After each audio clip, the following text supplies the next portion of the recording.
Hey guys, in this video we're going to take a look at a question left by a viewer. Mauro wanted to ask, or did ask, would be nice to see what happens if you mix a 5700G with a GPU. So that's asking how things would work together if we had a discrete graphics card like the RTX 3070 plus the 5700G APU on the same system. I'm going to answer that, but before we get into that, I do a lot of hardware recommendations on this channel, and as part of that, I like to do a bit of background research. So it's not unusual for me to have more than one discrete graphics card installed in the same system. One might be an AMD graphics card, one might be an Nvidia graphics card, and most of the time that kind of works. There are some problems that I encounter, but I'm not going to be focusing on that. I'm going to be focusing on this specific question of the 5700G and a discrete graphics card, the RTX 3070. Now, this is a setup I've had for more than a couple of weeks now. The 3700G, the 5700G only came out about a month or so ago, but I've had these two working on the same system for a few weeks, and I've got enough experience to be able to give you some insight into how they work together. So here we've got the Windows Task Manager, and with this we can see when you've got the RTX 3070 and the onboard graphics together, you can actually access them inside of the Task Manager. You can see the RTX 3070 here. You can see the details, 8 gigabytes of discrete dedicated GPU memory, shared GPU memory. We've got it here. We can see the charts of how it's performing here. We can monitor the performance. And down here, we've got GPU 1, the AMD Radeon graphics. This one is the onboard graphics. The details are down here. We've got slightly more RAM for this one. And we've got stuff going on here that we can monitor. Guys, this is what it looks like. You've got the two cards working together. Everything's good. Everything's nice and sweet.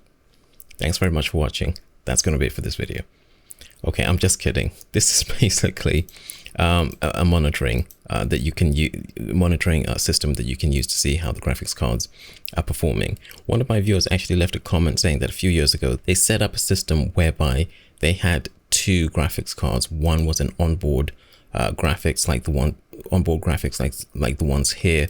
The other one was another AMD graphics card, and Windows is capable of treating two AMD graphics cards as though they were a single graphics card, so you can actually get them to work together in what's known as crossfire configuration. They can actually behave as though they're a single graphics card. He said there were some issues in trying to get that to work properly, but here we've got AMD, we've got Nvidia.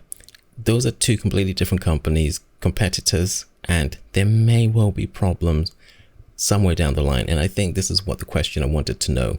Now, I'm going to try to do this video in a single take, so we're going to be going back behind the scenes. We're going to be looking at the nuts and bolts of making video. So I'm going to try and do it in one take. Bear with me.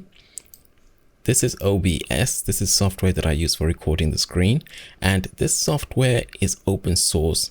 It is awesome, and generally speaking works very good.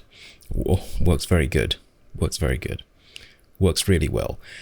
This software is awesome. Very small development team.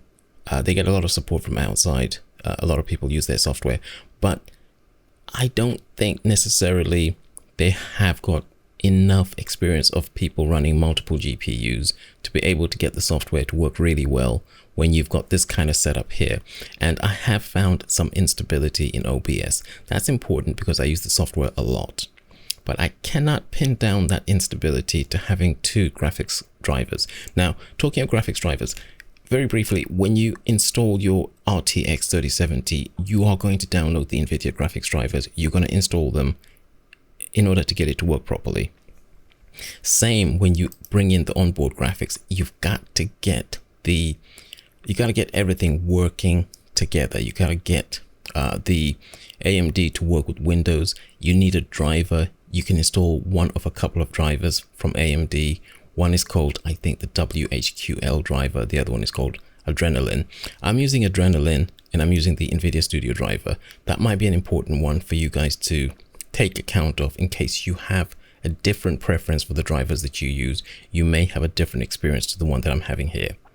Adobe Media Encoder is the principal software that Adobe uses for video editing or video processing. Here we've got the kind of projects that I'll be working with, and when you've got two GPU drivers on your system, it actually, if you look here, you can see that we've actually got three different options for our encoding, for our rendering.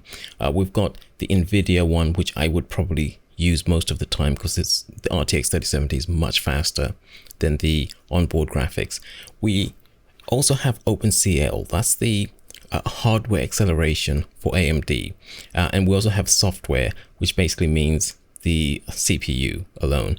Now, this is generally the case. You'll find most software actually just identifies the two drivers, identifies the accelerators that you've got, and it allows you to use both of them. I'll see if I can find my mining software, which I've been playing around with for a little bit. And now I've got some mining software for Bitcoin mining, for cryptocurrency mining. And as you can see, it's actually identified that I've got a CPU, I've got a GPU, and I've got Radeon graphics, and it allows me to do currency mining using any of those devices. So most software just recognizes that you've got multiple GPUs, and it works just fine. There is no problem with the vast majority of software. Now, let's identify where there is a problem, and it's here. Now, if you watch the video where my viewer left the question, I think it was in that video that I mentioned that when I was trying to play back a video inside of Premiere Pro, I had problems with the RTX 3070 being used as the processor. So Premiere Pro, like everything else, has got an option that allows you to choose which hardware accelerator you're going to use. It exposes both the Nvidia CUDA and the OpenCL rendering engines. And with this one, if we choose, I'm going to choose OpenCL, but if I was to choose Nvidia CUDA for acceleration, I have problems, people. If I try to play back, you would want, including the ability to use some of the... That is such an important part of editing. That is such an important part of editing a video.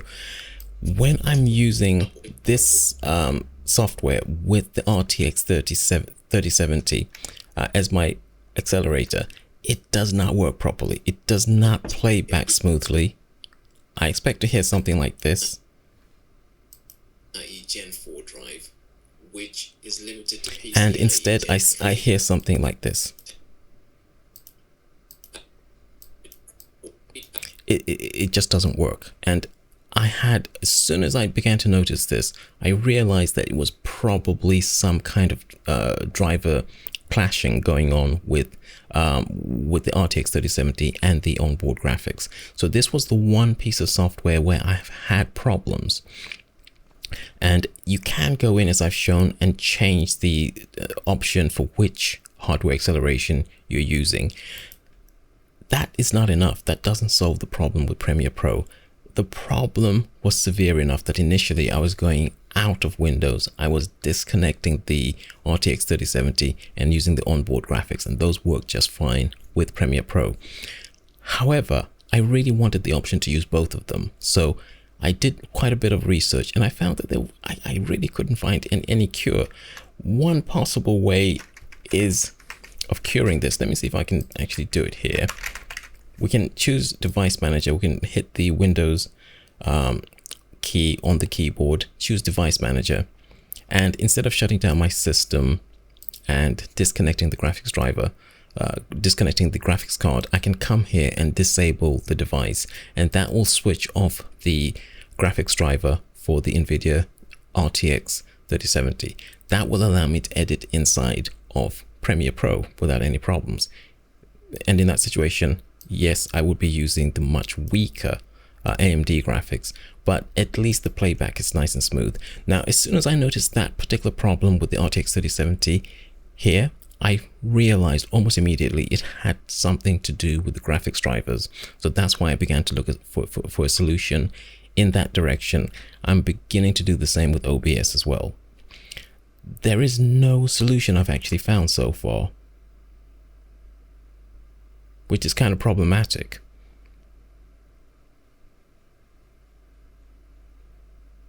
But it's even worse than that. There's actually a much worse problem with Premiere Pro, and I'm going to bring up a video here. I've had such a severe problem when you go to the back of the PC, you take out the connections from the onboard graphics, you put in the monitors into the discrete graphics card. Premiere Pro will not work. It will just cease working. It will not even go past the splash screen. I had to research this because there is no way of fixing this problem. Premiere Pro will just, it's not that unusual for people to change which monitors they're using as their output. But with Premiere Pro, if you change the monitors from the monitor supported by onboard graphics, the monitor outputs supported by onboard graphics, to the monitor outputs supported by the RTX 3070, it does not work. You can try to get rid of all the preferences. You can uninstall it, reinstall it. It will not work. I did quite a lot of research. I did research on Google. I found the usual garbage, out of date results on Google, came to YouTube, and eventually I found this video here. How to fix your Adobe Premiere Pro in 2021 with a frozen loading screen. With this guy here, he actually explains a solution, and I found that particular solution worked really well. Now I'm just gonna speed through the video and show you the problems I was having. This part here, this is the splash screen. I could not go beyond the splash screen, and it was a problem that lasted for several hours. I have no idea why the problem just exists with Premiere Pro, but it stopped me from using the software. And eventually I watched this video, and this video was the solution. It had the solution inside of it. But that has been the biggest problem that I've had using both the onboard graphics and the RTX 3070. The one other thing I would mention is that I have tested quite a number of games, and there have been no problems whatsoever.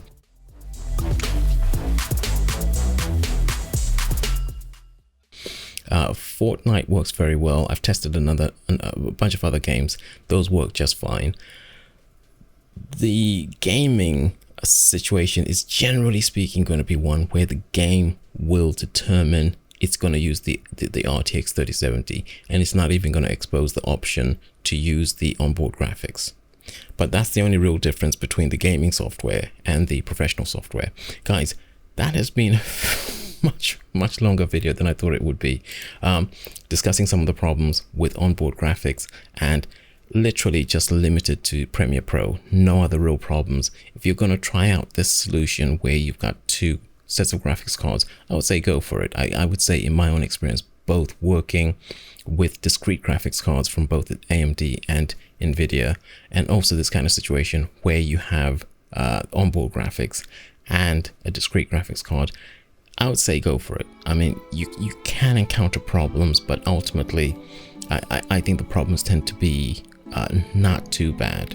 So that's been my conclusion. I hope you found some of that useful. I'm gonna end the video at this point. I think my voice needs a rest, and I'll see you guys in the next video.